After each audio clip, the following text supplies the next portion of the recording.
Fala pessoal, tudo bem com vocês? Renato demitido do comando técnico do Flamengo.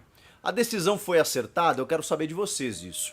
E agora, quem vem? Quem assume o Mengão? Chega mais, eu sou o Chico Garcia, inscreva-se no canal e vamos juntos.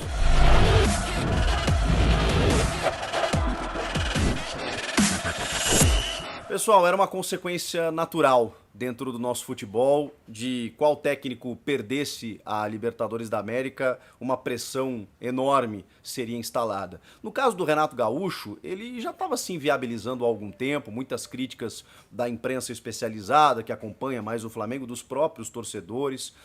Teve o jogo contra o Grêmio, que o torcedor não engoliu, está vencendo por 2-0, deixar empatar com um jogador a mais, mesmo que ainda tivesse alguns argumentos justificáveis pensando na decisão da Libertadores, ele não comemorar os gols do Flamengo, né, pela identificação que ele tem com o Grêmio, isso realmente pegou muito mal pro torcedor, o torcedor ficou muito bravo com o Renato, entre outras escolhas, entre outros modelos táticos que ele adotava, apesar, vejam só, de deixar o clube com quase 73% de aproveitamento, embora sem nenhum título conquistado.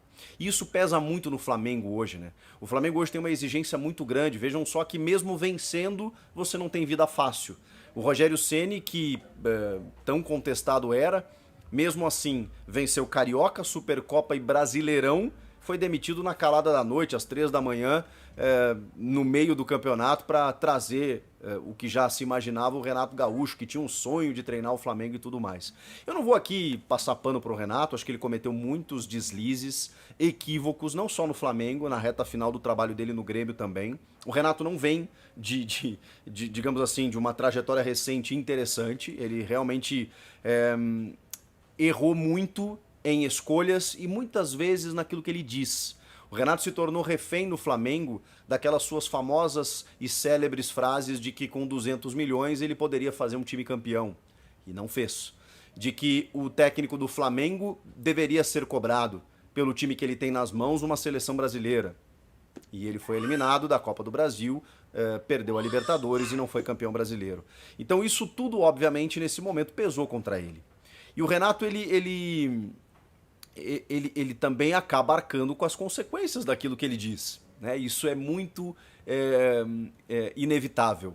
O Renato tem esse jeito falastrão, de que quando a vitória vem, é bacana, todo mundo gosta, é um malandrão que dentro de um personagem que ele cria, e eu acho que tem muito do personagem. Acho que o Renato precisa, obviamente como todos nós, evoluir, amadurecer, no futebol em termos táticos, se atualizar, acho que isso é natural, mas ele gosta de criar esse personagem do malandro, do cara que não precisa estudar, de que ele joga futevôlei na praia em detrimento do estudo e que isso o faz campeão, que alguns precisam estudar e que ele não. Eu duvido que o Renato pense verdadeiramente isso, porque se ele pensa realmente, ele precisa aprender a lição, né?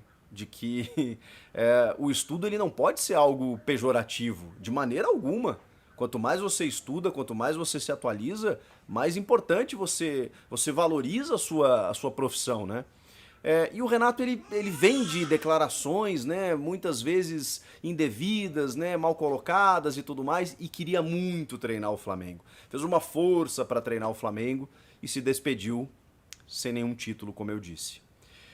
Agora, o que tá pegando para mim nesse momento é que existe existe um conceito muito definitivo, como a gente faz normalmente, não só no futebol, na vida, né, mas estamos falando aqui de futebol, em que a gente determina muito que os personagens da bola, eles são isso ou aquilo. E o Renato Gaúcho, há muito pouco tempo, ele foi alçado ao cargo, ao status de o sucessor natural do Tite na seleção, pelo trabalho desenvolvido no Grêmio. Foram 5 anos de altos e baixos, obviamente, de uma reta final complicada, com escolhas, indicação de jogadores inadequados, de uma condução equivocada, de um sistema tático que já não desenvolvia e tudo mais, mas tem um começo muito bom. De 16, 17, 18, em que o Grêmio ali foi multicampeão, e não só com resultados, tá, gente? O Renato desenvolvia no Grêmio um futebol muito interessante. É que as pessoas têm memória curta, mas o Grêmio jogava um futebol vistoso.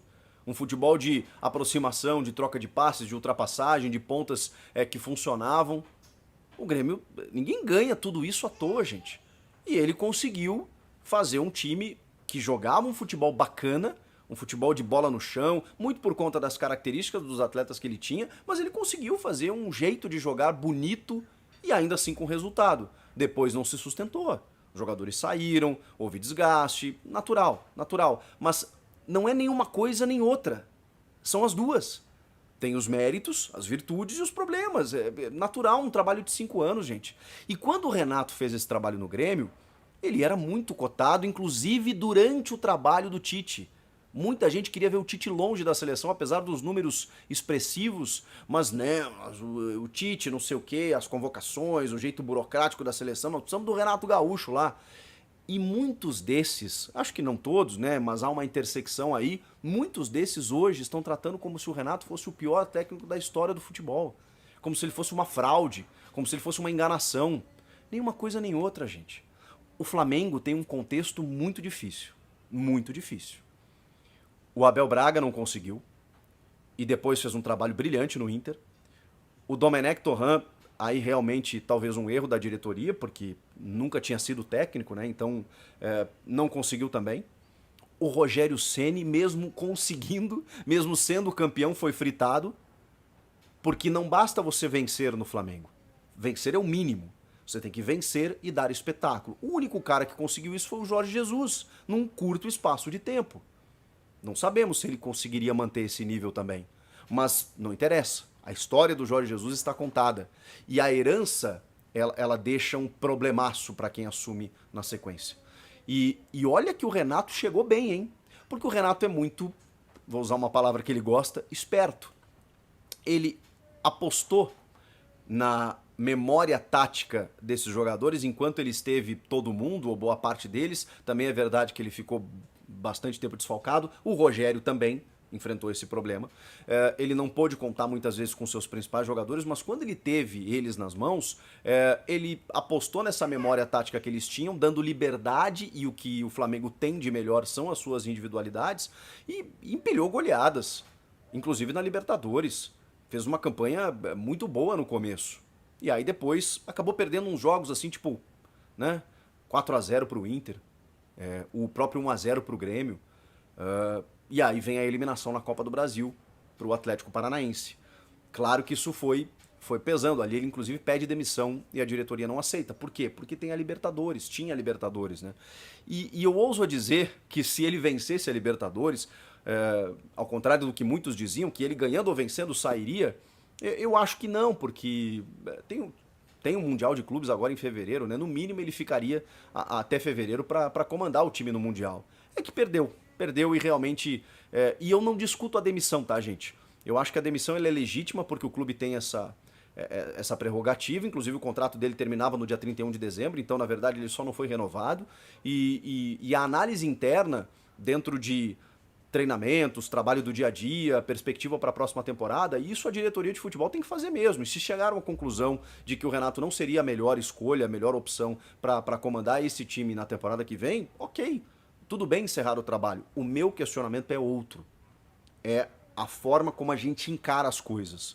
Como a gente exalta o Renato como um técnico vanguardista, amigo dos boleiros, bruxo dos jogadores, e que isso faz falta na seleção.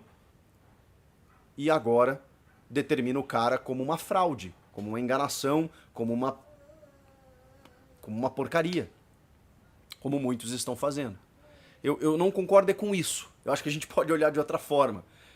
Acho que há um equilíbrio nessa análise, até pelo contexto do Flamengo, que tem essa exigência absurda de que todo treinador que assumir, ele vai ter que vencer e jogar bem, e jogar bonito, e dar espetáculo, e amassar os adversários. Senão não serve. E foi mais ou menos isso que aconteceu. Mas se vocês lembrarem, o próprio Abel Ferreira foi fritado ao longo da temporada. Foi fritado. E se ele perdesse, tudo isso vinha à tona. É que ele ganhou. Ganhou com méritos. O Palmeiras ganhou com méritos do grande time do Flamengo. O Flamengo perdeu na bola para o grande time do Palmeiras. Mas a gente não consegue ter uma análise, talvez até um pouco óbvia, né? A gente tem que encontrar culpados, determinar vilões e dizer que realmente esse aqui agora não presta.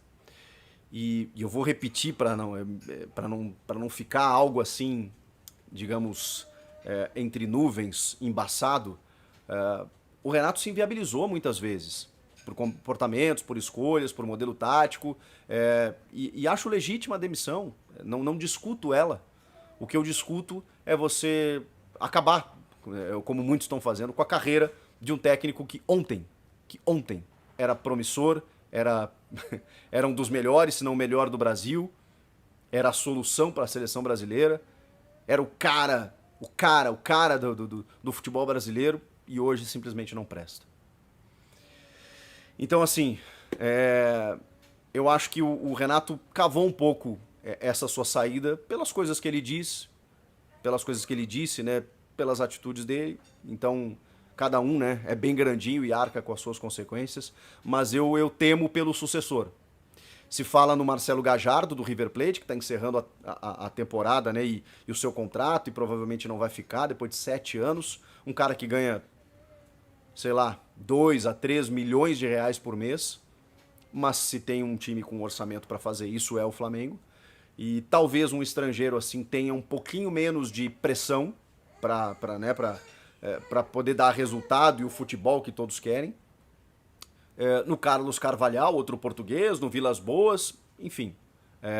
São nomes especulados, mas obviamente agora o Flamengo vai ter tempo, já que o Maurício Souza, o auxiliar, vai comandar o time aí nos 4 jogos restantes. O Flamengo tem um jogo a menos, né? Nessa reta final de Campeonato Brasileiro, o que vai dar tempo também para o clube se reestruturar e pensar em 2022.